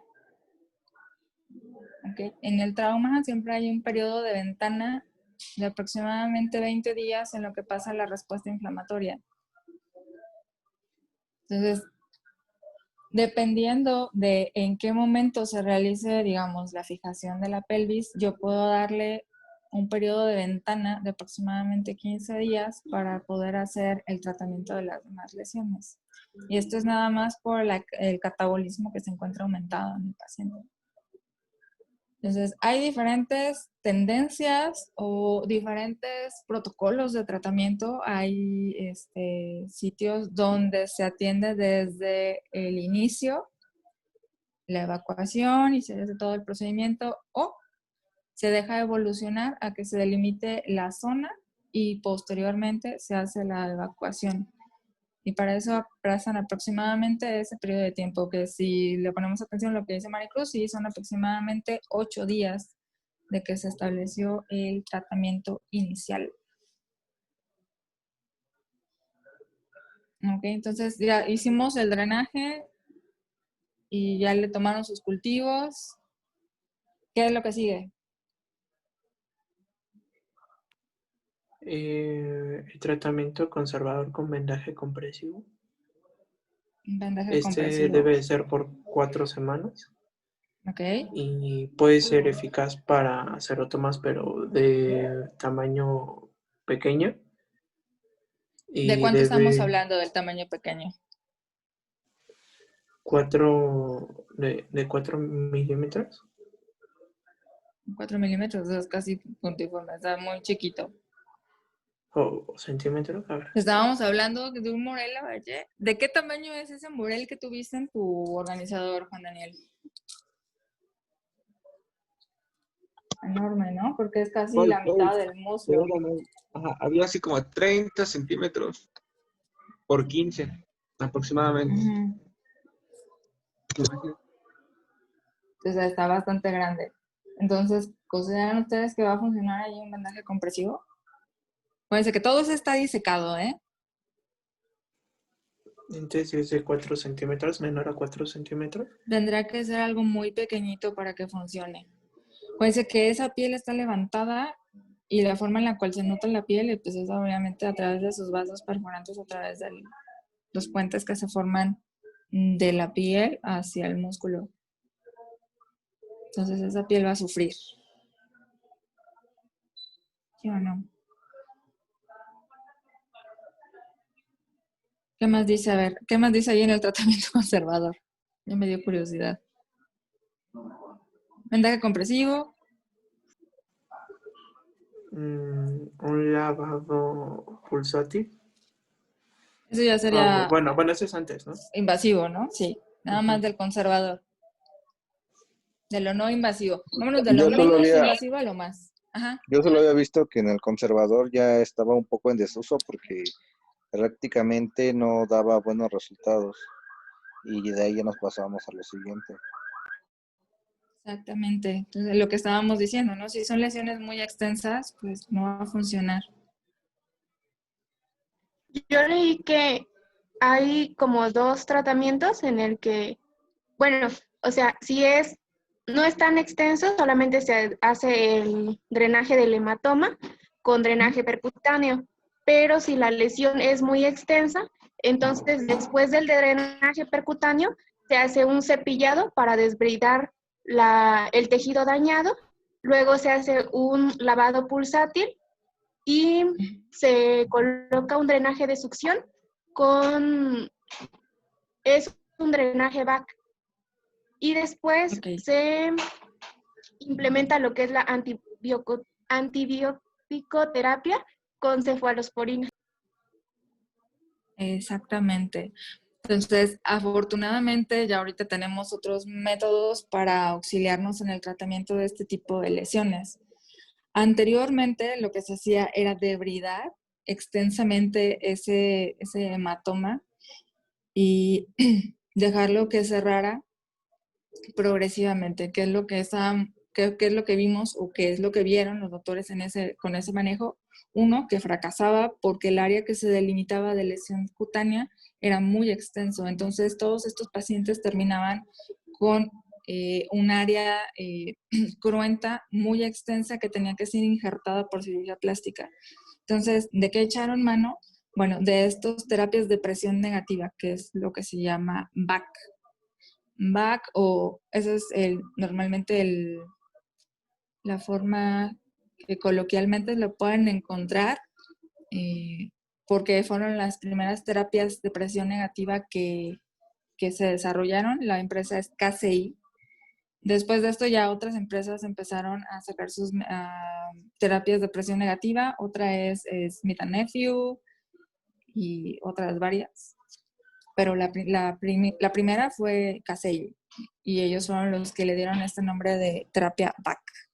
Entonces, lo que hace esta terapia de presión negativa es precisamente ejercer una presión negativa en esa área que está desvitalizada, y lo que hace es favorecer el proceso de la angiogénesis y mediante la succión evita que haya una nueva colección de suero, de sangre en ese espacio extracelular o en ese espacio muerto. Entonces esto progresivamente nos ayuda a que haya una granulación y que a nuestra piel se pueda ir adosando progresivamente en esa región. Entonces, ese es normalmente el tratamiento que se hace en la actualidad. ¿Ok? ¿Qué más leyeron de esto? ¿Cuál es el pronóstico de estas lesiones?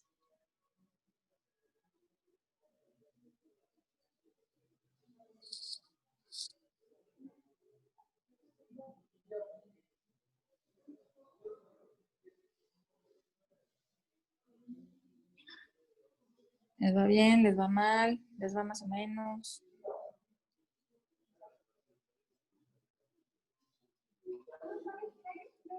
¿Se complican? ¿No se complican?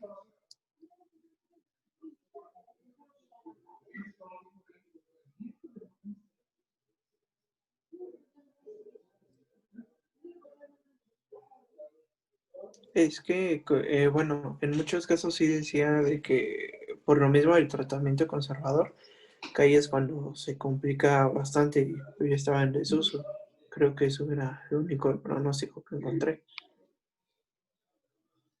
Único. ¿Alguien más leyó algo?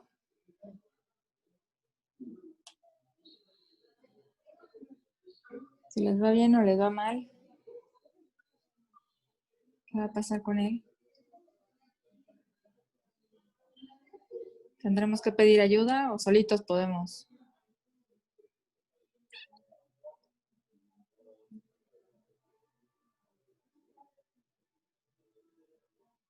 ¿Qué se les ocurre? A ver si tengo aquí una imagen.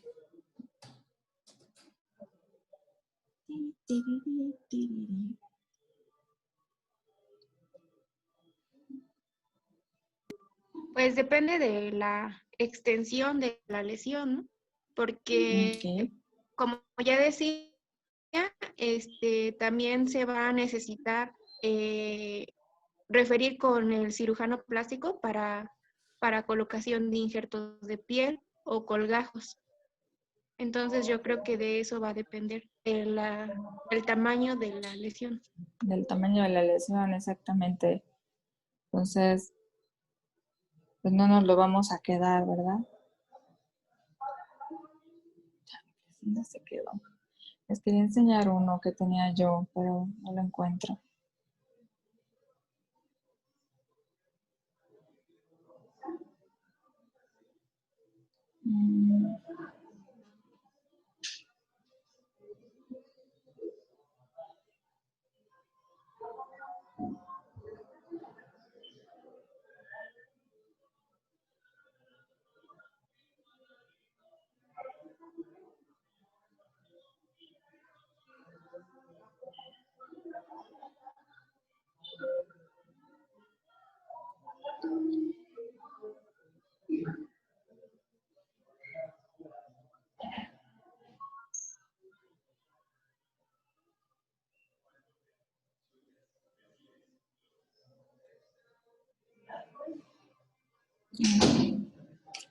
No, me temo que ya lo borré.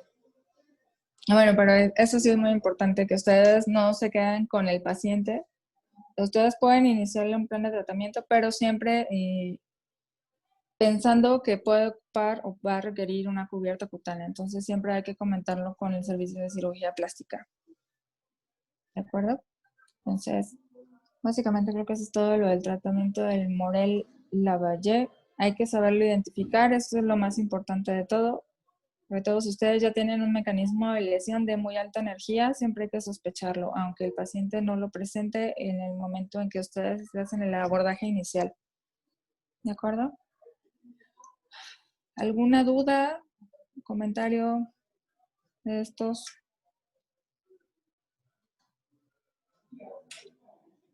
No, doctora. ¿No? ¿Ninguna? Yo tengo una duda, es que no encontré antibioterapia. Antibiótico-terapia. Ajá. En Morel-Lavallée no sé qué antibióticos se prescriben. O, bueno, qué. Yo vi algo de tetraciclinas, ¿no? Ajá, yo encontré un Yo poquito solamente también. encontraba que el tratamiento final era un drenaje. Y ya. Y ya. Ajá, era un drenaje y ya después ya no había antibiótico. Antibiótico-terapia. Yo vi Yo encontré digoxiclina. Ajá, que se mantiene antibiótica endovenosa. Con ¿Con qué? cefalosporina. Yo vi que eran Con cefalosporina tetraciclinas. por 24 horas Oh. posterior al drenaje. Tetraciclinas. ¿Y luego qué otra cosa? Cefalosporinas. ¿De qué generación? Ay, no me... De Ájale. segunda generación. De segunda, ok. ¿Qué otra cosa? ¿Quién da más?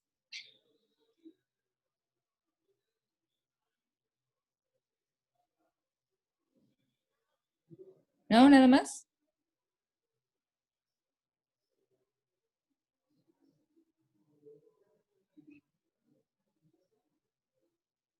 Ok. Bueno, este tratamiento de antibiótico terapia, siempre las manejamos como si fuese una fractura expuesta. Entonces, normalmente agregamos una cefalosporina de segunda generación más clindamicina o más amikacina. ¿Ok? Obviamente esto va a ser mientras su paciente esté internado porque va a ir intravenoso. Tetraciclinas sería el segundo, las cefalosporinas de segunda generación más clindamicina o amikacina sería como nuestra primera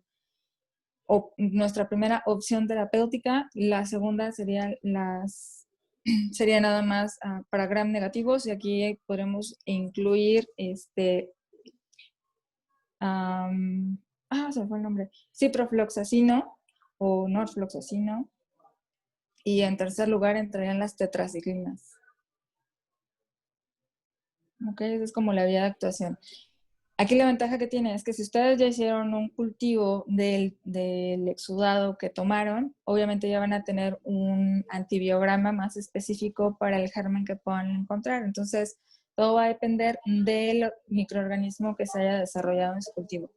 Y aquí ya van a ajustar ustedes el tratamiento. Pero inicialmente sí, va a ser un doble esquema con una cefalosporina.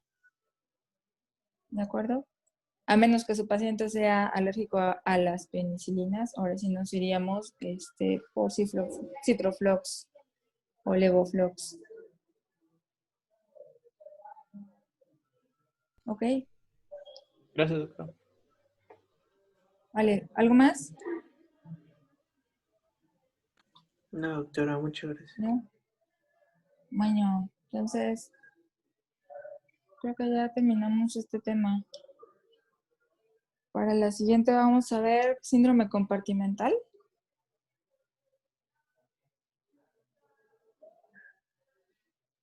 Déjenme ver. Me faltarían fracturas expuestas, ¿no? El lunes. Sí. De Pero ya fracturas, les di... Sí. de fracturas expuestas, ¿qué fracturas vamos a ver? ¿Todas? Todas las fracturas expuestas. No, van a ser generalidades. Yo ya les di un poco de generalidades de fracturas expuestas porque ya vimos la clasificación de Bustillo y Anderson en la clase anterior. Entonces, lo que vamos a ver ahora, igual, ustedes vamos a hacer el mismo ejercicio. Busquen imágenes de fracturas expuestas para nosotros clasificarlas. ¿Ok? Y y de aquí van a buscar, lo que nos faltó fue ver el tratamiento. Entonces van a buscarse todos los esquemas de tratamiento que existen para las fracturas expuestas. Obviamente vamos a ver fracturas expuestas nada más de extremidades pélvicas, entonces busquen fracturas expuestas o luxaciones expuestas, también podría entrar porque ya vimos luxaciones. Entonces también podrían buscar imágenes de luxaciones expuestas.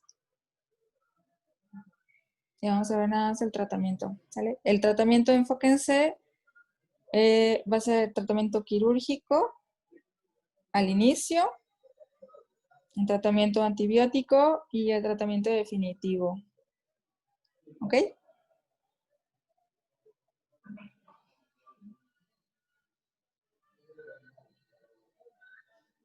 Sí, doctora. Bueno, entonces ya los dejo libres por hoy. Y nos vemos el siguiente lunes, entonces, con fracturas expuestas. ¿Qué otra? ¿Qué haremos con esto para que sea interesante?